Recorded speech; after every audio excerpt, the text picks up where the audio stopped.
Okay, so section 1.3, exercise 88.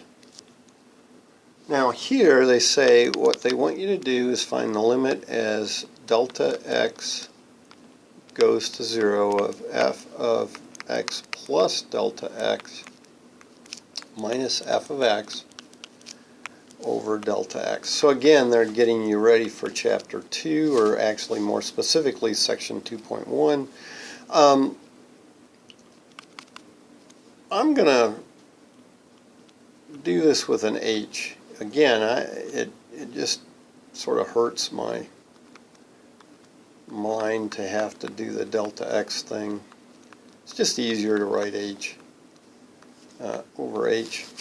But see, it's the same idea. H is just a small change in x.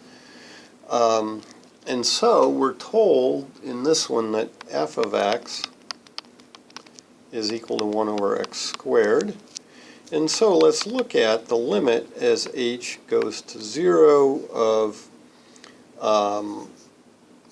1 over x plus h squared. On these types of problems, doing that substitution of what the heck is f of x plus h, or delta x, whatever you happen to use, you got to get it right. If you don't get it right, everything gets screwed up. So, you know, there's the x. You take whatever's there and put it in for x.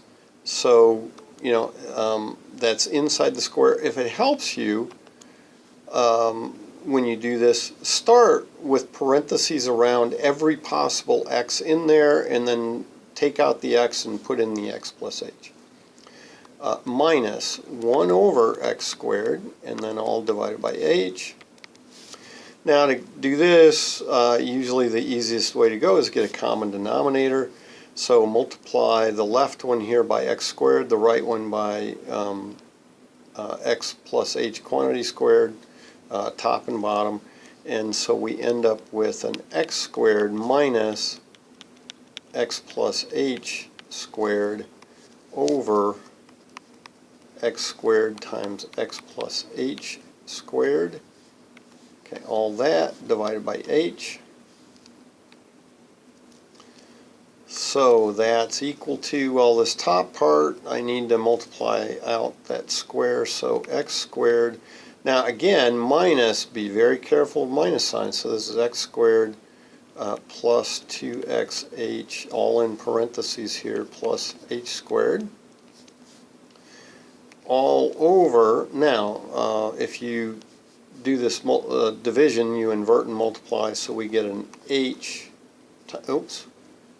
Okay, I'm going to go back and fix something that you will also get in trouble for.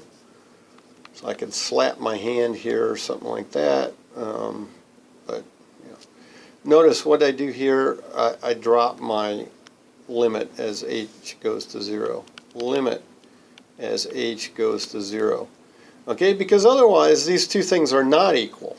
Okay, I mean, you know, so it's very important that I have my limit as h goes to 0. So equals this limit. Okay, so, you know, I can do that just as well as you can. Well, probably not as well as you can dropping it, but I do, you know, I can make that mistake. And, you know, it's very important that we keep that limit notation in there to truly have equality. And so the limit as h goes to 0, well, now I distribute that negative through, and I can take x squared minus x squared is 0. And so I'm left with minus 2xh minus h squared all over h times x squared times x plus h squared. And so finally the limit as h goes to 0, factoring an h out of the top. Now I could factor the negative h out of the top, but that might just confuse me or something. And so I have factor h out of the top and bottom, I have that, and then times the limit as h goes to 0. And what's left is the minus 2x minus h over x squared times x plus h squared. And so this is equal to, I get my 1 again. And here on top, or on this whole thing on the right, I can do a direct substitution. So I get 1 times a minus 2x over x squared times x squared, like that. Use direct substitution there.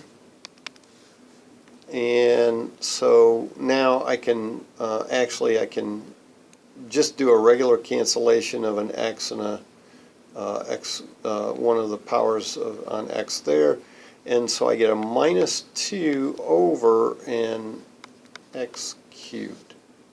And there we go. There's number 88.